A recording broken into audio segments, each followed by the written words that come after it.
Willkommen, this is Julia. And this is Shane. And this is Think Plant-Based.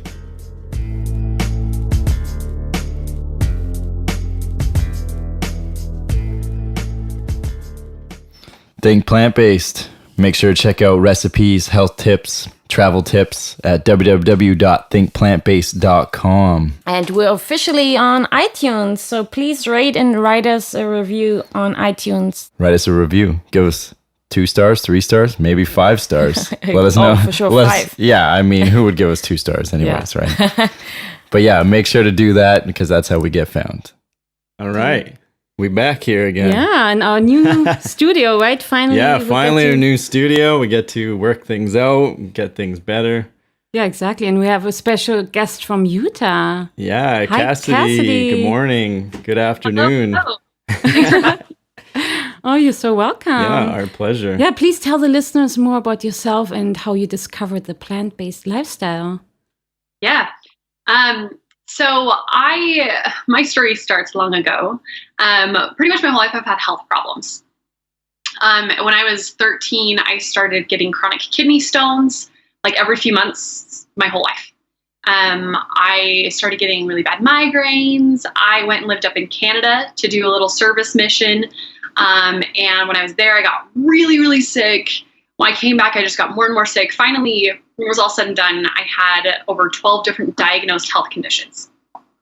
Wow. So I was really, really sick. And the doctor basically sat me and my husband down, and we were newlyweds. We just got married, and he was like, okay, guys, Cassidy is in really, really bad health. And I would suggest you guys don't have kids. I don't think she's going to be around a long time. Her body is giving out. And so I was just devastated. By that point, I tried everything I could possibly think of. I'd been to every different kind of doctor. I'd gone to like normal gastroenterologist. I'd gone to, I had Crohn's disease was one of the things I was diagnosed with. That was one of the main things that was really harming me. And then I visited all different kinds of doctors, functional medicine doctors, natural health practitioners, everything. And I just wasn't getting better.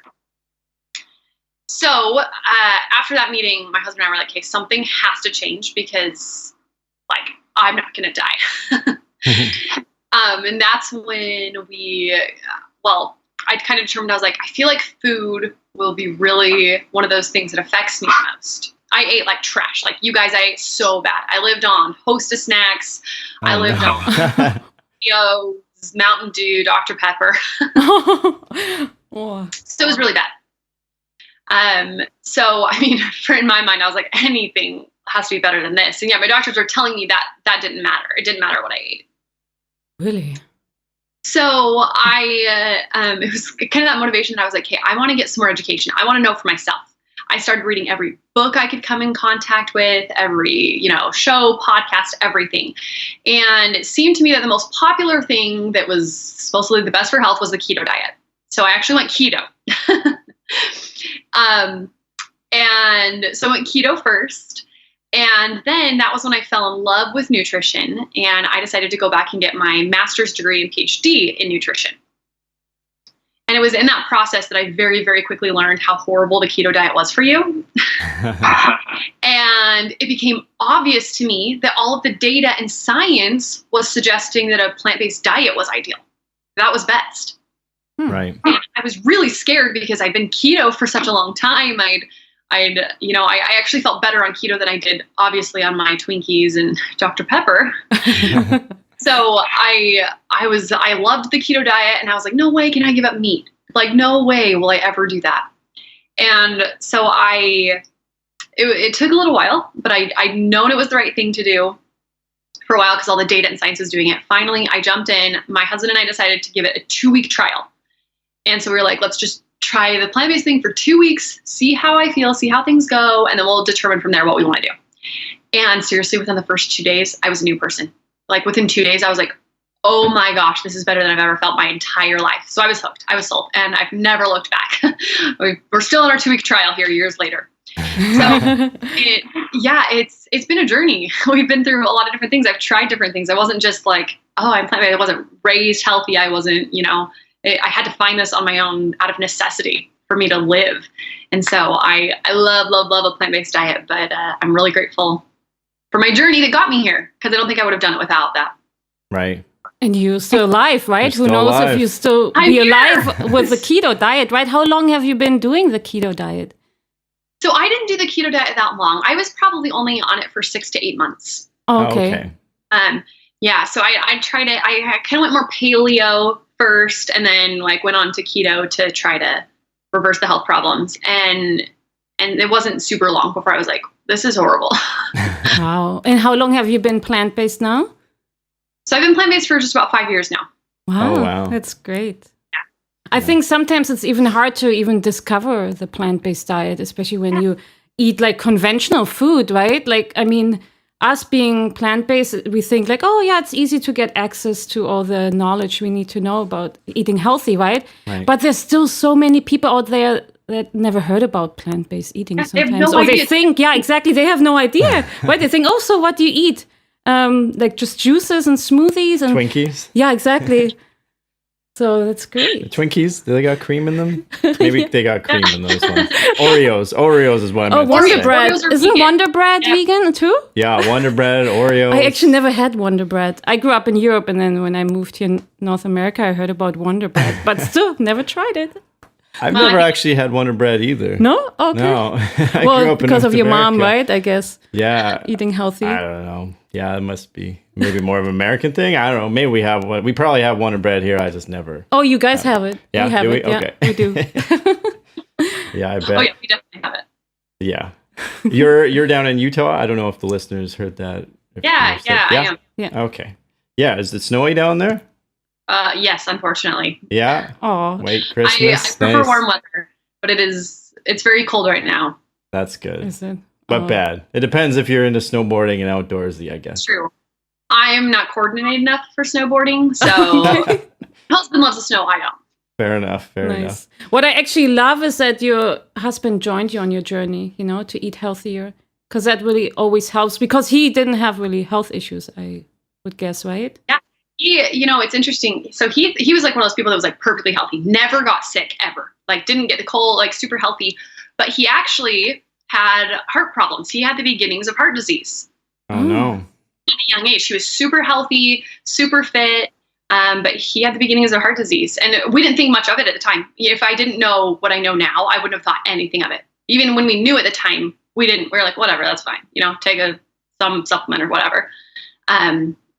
So yeah, it's ended up being a big blessing for him, because here we are. I don't know what would have progressed within 5 years, 10 years, where he would be.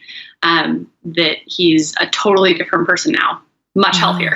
Wow. That's amazing. Yeah. Would you attribute that to plant-based diet then? I would assume with 100%. eating. Yeah. Okay. Absolutely. Yeah. I mean, we ate a lot of meat. Obviously on the keto diet, we ate a lot of meat. Right. And Right. when his levels started to go up, and I mean, I don't want to share too much, but like, that's when the first sign of heart disease is when men start to experience erectile dysfunction, right? Right. And at a young age, super healthy. It wasn't all the time, but he'd experienced some erectile dysfunction. And that should have been a huge wake up call for us, but we didn't have the knowledge at the time. We didn't know.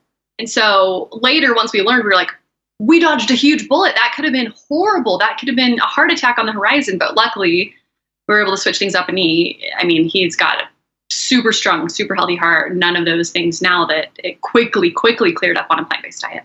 That's amazing. Yeah. The amazing food is thy medicine. as Right. they It's say, kind of right? really a miracle. I mean, sometimes I guess we exaggerate. Like people think, oh, you think as a vegan you can cure all diseases? Well, sometimes it actually feels like that, especially when we hear stories like you tell us right now, for the listeners. I'm sure they're amazed by your story that you share.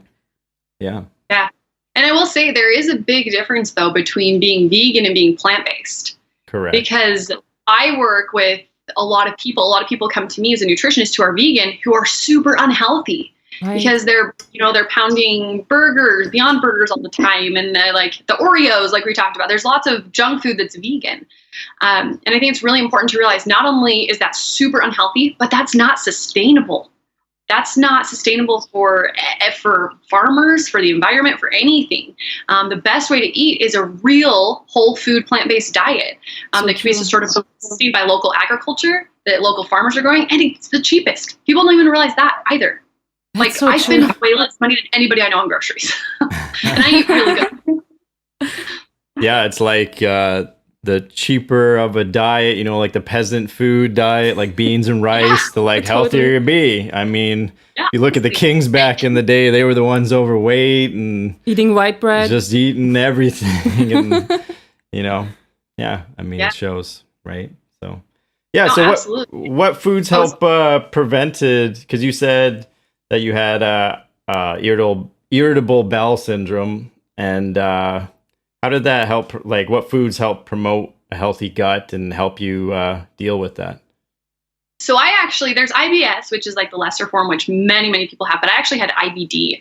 So I had Crohn's disease. Oh, okay. That's where my book, Curing Crohn's, came from, was my personal, my experience healing myself of Crohn's disease using diet and herbs. So the things that I found, it's really interesting with IBD, I've seen a pattern with everyone I've ever worked with. I've worked with people all around the world who have IBD now. And the same foods have caused relief within days of every single client I've ever had. The two number one foods that help the most are initially brown rice and potatoes. Oh, wow. It's really interesting. Oh, They're very easy to digest. They're cooked and pre-digested. Mm-hmm. They also help bulk up the stool and help to release and bulk up the stool. They've got both the soluble and insoluble fibers in there, in both of those. So it's going to bulk up the stool, help move it along so that we can help clear out that digestive tract. So when I start with every single one of my IBD clients, those are the first foods, the focus foods that we have for them. So that they can start clearing out the bowels and helping that intestinal lining to heal over. Wow. Interesting. It's good to know. So brown rice and potatoes? Yeah. Right? Any potatoes? Any Even potatoes? sweet potatoes? Like yellow potatoes, Any red potatoes? Yeah? Any Anything. potatoes are great. Yeah, they're all really good. Oh, wow. It's really interesting because when you have IBD, typical foods that you would think are incredibly healthy actually cause more inflammation and difficulty. Right. For instance, you'll look at something like broccoli, spinach. Don't touch those with a 10-foot pole.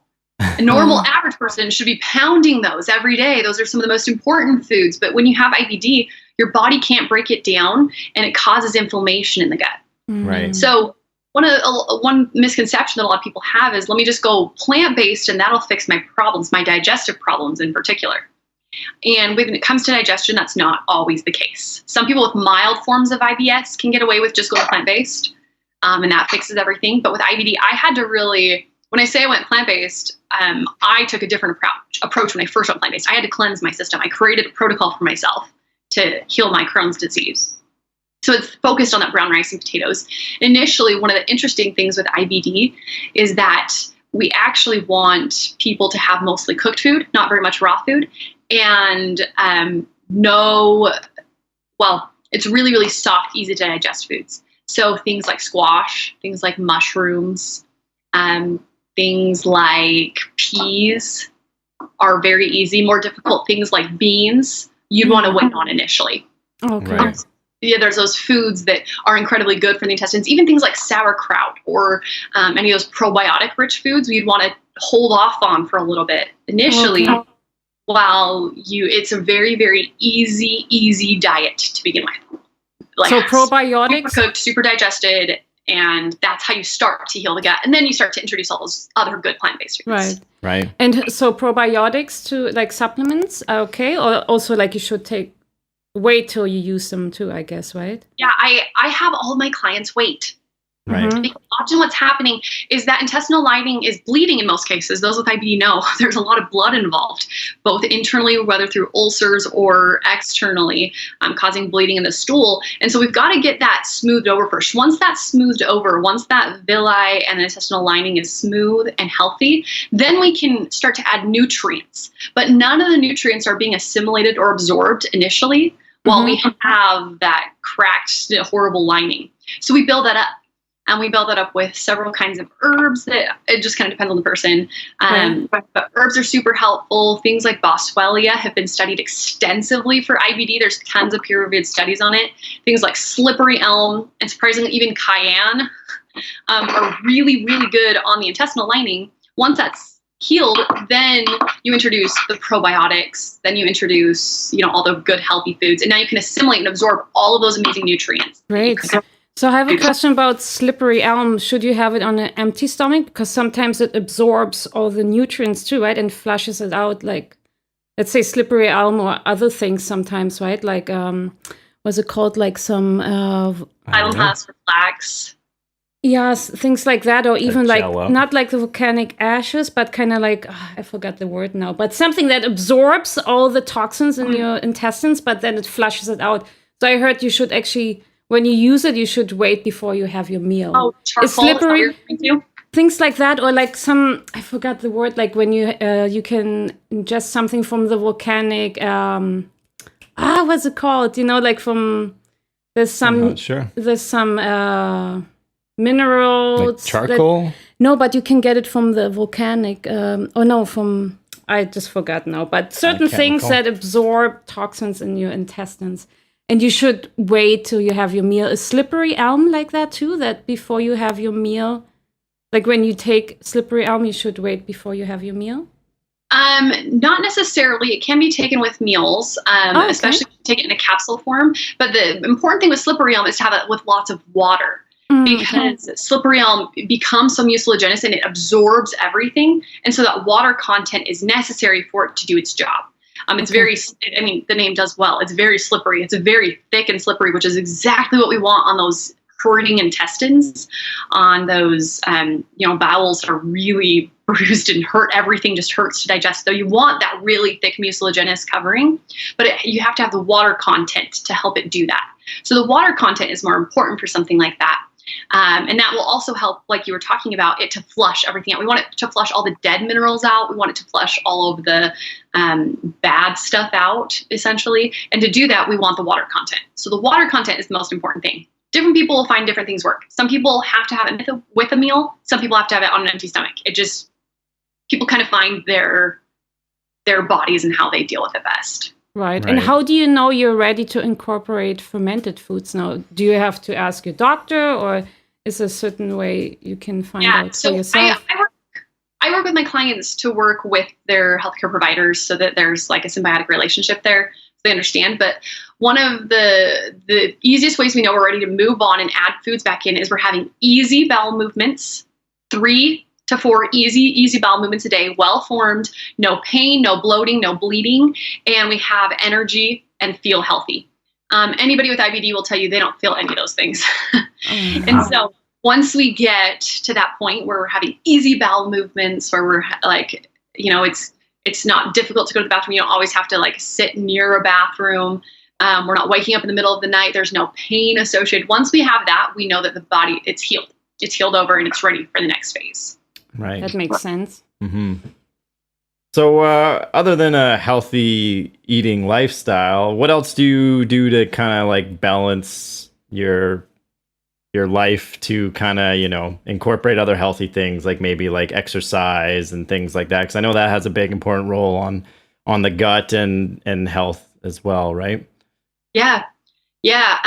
One of the interesting things is I've always talked about writing a book or something called The Profile of a Healthy Person, because people think it's just eating a plant-based diet that makes you healthy. And that is so not the case. Right.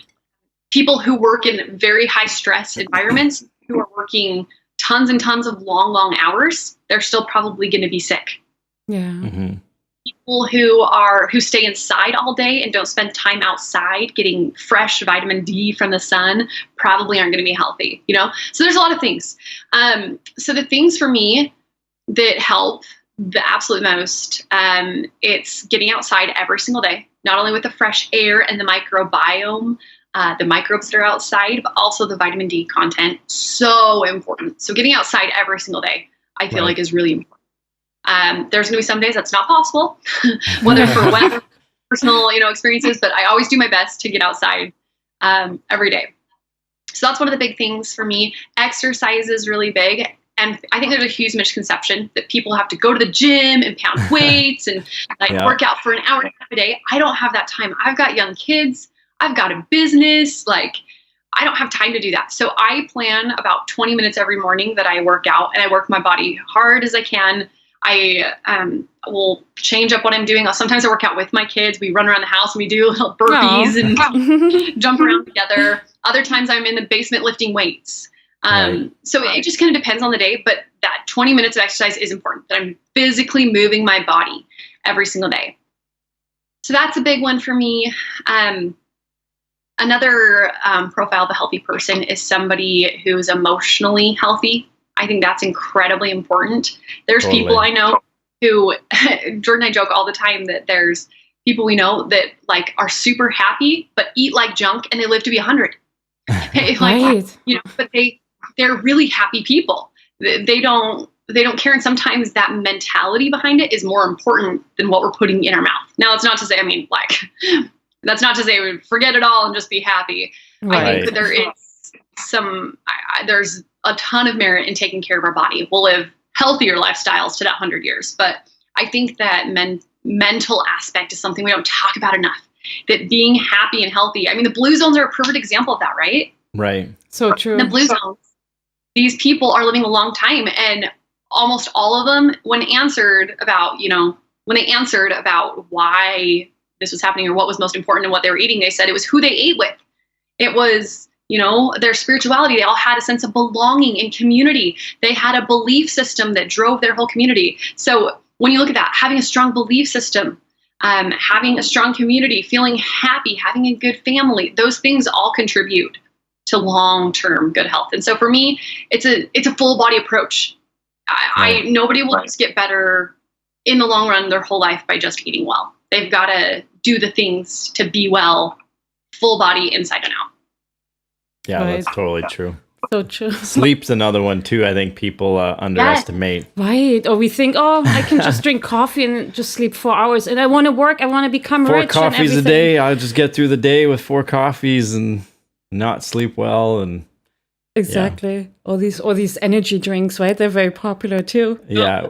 Would you say coffee's not good for irritable bowel syndrome, or is that kind of a No, what's that's your take false. on? Coffee is an excitotoxin. Coffee is going to stimulate the system, which is what we don't want. We don't want to aggravate the system anymore. And so the average person, when there's things that typically people consider healthy, even like a nice, like organic, you know, whatever, a nice good coffee. I've never drank coffee, so I'm like, I don't even know what kind there is. But even the best kind of coffee they're going to cause more digestive issues in the long run. We don't want those things that excite our body that way, right? That caffeine content is going to cause more issues in the long run. We can find alternatives that perform just as well. And I'll say, I mean, I know people that lived on energy drinks, coffee, they start a healthy lifestyle. You sleep through the night, you exercise, you eat healthy. You don't need it at all. You just don't need it. True. Mm-hmm. I think that's one of the important things. Once we start taking care of ourselves, we don't need it anymore. Right. Is that what you feel, like you're exercising and you're busy with your kids and your family in general, and that keeps you awake in a way?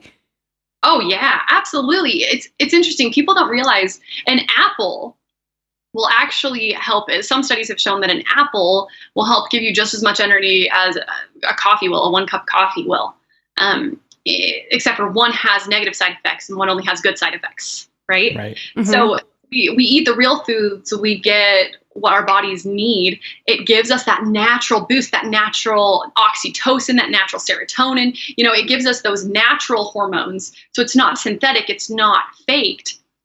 And we don't have a crash afterwards. When I have an apple, I don't crash. I have a coffee, crash. Very true. How's it with green tea? Super easy, no negative side effects. And I find that I have way more energy now. If there's days that I don't work out and like really spend a lot of energy, I'll sit in bed at night and I'm like, I can't go to sleep. I have too much energy. I didn't get enough out today. Ah. And do you drink coffee, like green tea at all? Or do you avoid any caffeine? For that same reason, because it stimulates. But I do lots of herbal teas. I love herbal tea. Like I have so much herbal tea. Like I have like quarts of herbal tea every single day.